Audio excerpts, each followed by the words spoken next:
Siamo qui per presentarvi l'asparago bianco di Bassano e la sua ricetta tradizionale asparagi e uova alla bassanese. Prendiamo gli asparagi freschi, li peliamo, poi vengono legati e tagliati a 11 cm di lunghezza, cotti in acqua bollente e salata, coperti dall'acqua fino a 3/4, in modo che le punte rimangano fuori.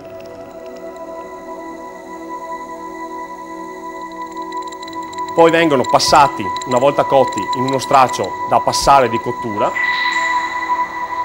Nel frattempo cuciniamo le uova a basotte 8 minuti in modo da avere il tuorlo non completamente cotto e li serviamo accompagnati con le uova.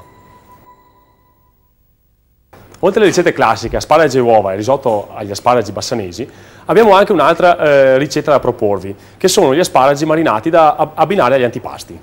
Si prendono gli asparagi, le punte sempre di Bassano, e vengono immersi in una soluzione di acqua e aceto e miele del grappa e lasciati cuocere per 5 minuti.